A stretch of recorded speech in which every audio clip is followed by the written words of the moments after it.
I've been promising to make these videos for ages, and it's finally here. Welcome to Train Drivers Rules, part 1 of many.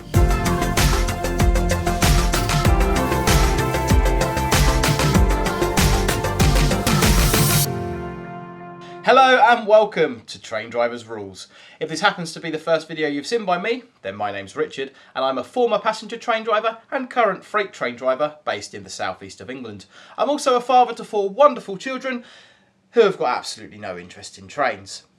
Before we jump into the video, and as always guys, it's time for a little mandatory declaration. This video is meant for entertainment and education purposes only. The video should be used as an oversight, but does in no way, shape or form equip you with all the skills you need to drive a train safely or access the railway line. Do not attempt to go on or near the railway line unless you hold the correct competencies.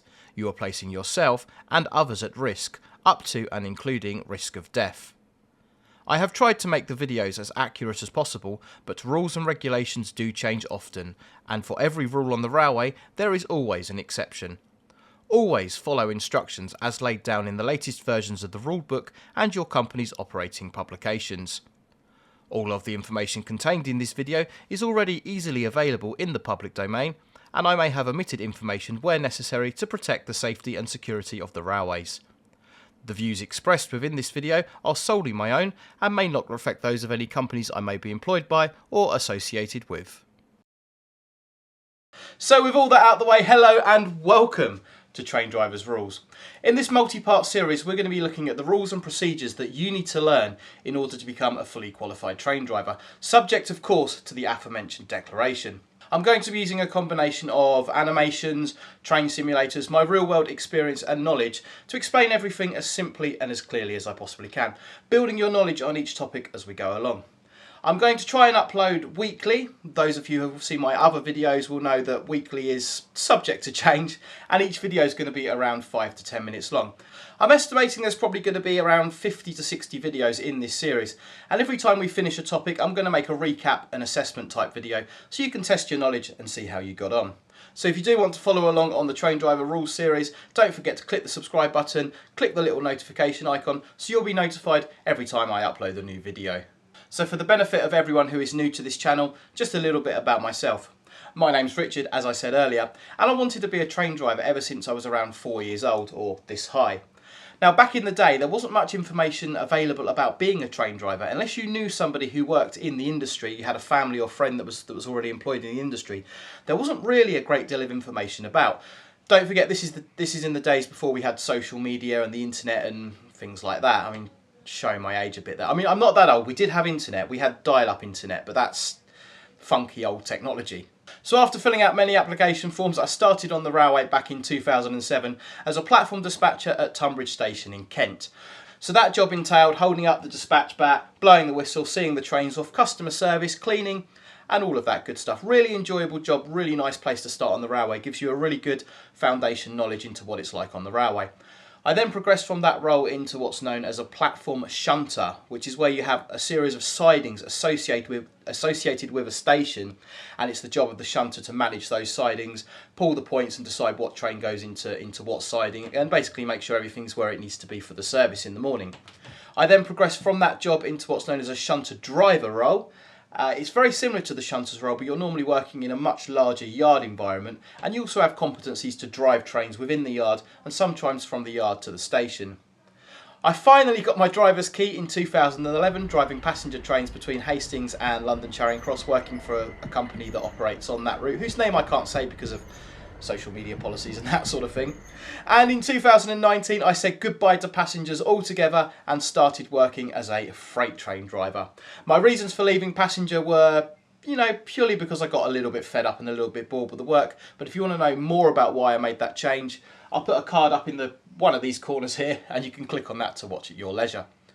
So in my current role as a freight train driver, I'm actually what they call a driver mentor, which means it's my job to take newly qualified drivers, or shall I say drivers who have just finished their rules course, and take them through their actual practical driving. So I'll have a trainee who's just finished a 12-week course in the school doing rules similar to what you're learning now. They'll then come with me for a period of hours, normally 225 depending on their previous experience. and we'll go out on locomotives such as the Class 66, 69, 73, driving a variety of trains and actually give them practical handling experience before their final assessment. In terms of the future for me, my ultimate goal is to go into the training school and actually hosting the rules courses and teaching people the fundamental principles of driving trains, signalling, that sort of thing. Similar to what I'm doing here. I guess this video is almost a little bit like a CV really, isn't it? But that's way off in the future for me. I'm quite happy at the moment driving my train through the Kent, Sussex and Surrey countryside. It's absolutely beautiful. I get to see the changing seasons and I've got probably the best office window in the world. Pilots disagree now. So with the introductions out the way, let's start the training. And let's start at the very beginning. Welcome to the Happy Passenger Company. I hope you're going to be very happy here. I hope you're going to have a long and fruitful career. So on day one of your training, day 1, day 2, day 3, depending on the company, a lot of that's going to be taken up with company induction stuff, pretty standard stuff that you would have done with other companies or you will do with other companies. So you're probably going to meet senior management team, you may even meet a union rep, you're going to go through things like uniform, HR procedures, annual leave, terms and conditions, fire and safety, all of that kind of stuff that's pretty standard to most companies. The one thing we're going to take away from the company induction is the very important, and this will form the foundation of a long, successful career, is the drugs and alcohol policy. So we're starting our training videos with the drugs and alcohol policy because this is such a fundamental part of safety on the railways. Get this wrong and you're out of a job very, very quickly. As I'm sure you can imagine, the railway is a very hazardous environment to work in. As a member of railway staff, you're responsible for your safety as well as that of your colleagues and others around you, whether that be members of the public, passengers or contractors or whatever else. Notice I said there railway staff and not train drivers, and that's because the drugs and alcohol policy is applicable to all members of safety critical railway staff. By safety critical I mean people whose roles are critical to safety, so that would be train drivers, conductors, platform staff and the likes. In order to create a fair work culture, however, most companies go one step further and they will mandate that every single member of staff employed by the company, and that includes office-based staff, will be subject to this drugs and alcohol policy. Even the managing director will be subject to this policy in most companies. Given that this is your first day on the job, you would have already been subject to a drugs and alcohol screening at your initial medical before you started. A urine sample would have been taken, possibly even a breath sample, and that would have been analysed for the presence of alcohol and substances. Every member of staff covered by the drugs and alcohol or DNA policy will be screened on at least 3 occasions. You're going to be screened at your medicals. These normally happen every 3 years depending on your health requirements. You're going to be subject to what's known as random screening, which is exactly as the name implies, completely and utterly random. You can turn up at the beginning of your shift and there'll be someone there wishing to take a sample. You could be halfway through your shift and someone could turn up wishing to take a sample. And you'll also be subject to what's known as 4-cause screening. 4 cause could be that you've been involved in an operational incident or someone has reason to suspect that you may be under the influence of drugs or substances, and then you'll be asked to provide a sample and you'll be screened. Now, very important point to note here, if you refuse to provide a sample, that will automatically be treated as a positive result. Refusal to provide a sample is treated as a positive result, and therefore you can expect the consequences of such. If you are unfortunate enough to test positive, you can expect disciplinary action, and in most circumstances it's going to be instant dismissal, no questions asked. If you are dismissed for drugs and alcohol, you can expect no further employment in the railway industry for at least 5 years, and in most cases indefinitely. There are many companies that will not employ you if you've been dismissed previously for drugs and alcohol. So it's really simple, and again, I can't emphasise the importance of this policy. The railway is no working place for drugs and alcohol. The permitted alcohol level, and I probably should have done my homework on this, is well below the drink drive level. It's zero tolerance. Don't come to work if you've got anything in your system that you shouldn't have. If you do have something in there that you shouldn't have, expect instant dismissal.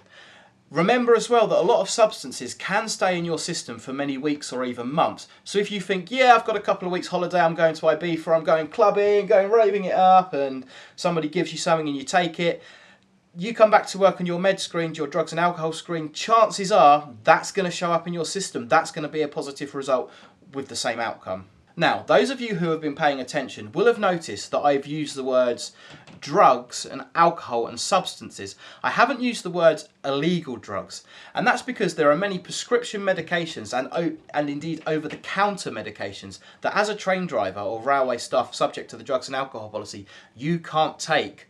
Some things like codeine, antihistamines, morphine, medication like that, sometimes even some cough medicines. They contain stuff that makes you drowsy or makes you dizzy, and that simply isn't safe to be working in a safety critical environment if you're falling asleep or you're walking along on the track and you get dizzy and fall over and get run over by a train. You can see there's a real risk there. Your health is very important and your company should respect this, and there are going to be occasions when you need to take this medication when you've got absolutely no choice or no alternative. So if you're prescribed any medication by a GP or you buy anything over the counter, it's really important that you phone up your line manager, phone up your company, follow your company's procedures that you should have been advised at in the induction, and tell them that you've got this medication. You need to tell them before you take the medication. Depending on what the medication is, the company may come back to you and say, that's absolutely fine, you can carry on working, but it is then logged. So if you are drugs tested and that medication is found in your system, there is a log of it. You have covered yourself, the company are aware of it, therefore there's going to be no disciplinary action taken against you. It may be that with certain medications you need to become what's called medically restricted, which is where you're taken off of safety critical duties for a little while, so you may get put in an office-based role or something like that. Or it could be that you've got to have working restrictions, such as you've got to be accompanied by someone at all times. There will be different restrictions depending on the medication and depending on your company's policies. But the most important takeaway from this, and a lot of people do fall foul of this and a lot of people do forget, is if you're prescribed anything or you buy anything over the counter, phone your company up, get it checked, tell them you're taking it before you take it. Don't take it and then phone up 5 minutes before you book on for duty. Don't wait until you've had a drugs test and then declare it. You need to declare it before you take it. So just to recap, and the reason I'm recapping is because this is so critical to having a long and successful career on the railway. Number one, don't come into work under the influence of drugs, alcohol, and remember that traces can stay in your system for quite a long time. Number two, report any prescribed or over-the-counter medication before you take it. Number three, always expect to be tested. Never think it won't happen to me. I probably know at least half a dozen people, I could probably count half a dozen people that have been tested and been dismissed for drugs and alcohol. Do not take the risk. And remember, if you do test positive or you refuse to provide a sample, 99.9% of the times, it's instant dismissal. So there we go, guys, we are up and running. Welcome to the Happy Passenger Company. I hope that you're going to have a long and fruitful career with us. Next week we're going to move on to something a little bit more exciting. We're going to start PTS, or personal track safety, so getting down to some nitty gritty with some rule stuff. And if you want to know when that video goes live, click the subscribe button. Click the like button on this video while you're at it, but click the subscribe button and click the little notification bell to be notified when that video goes live. And don't forget, if you are a channel member, then you will get early access to all my videos.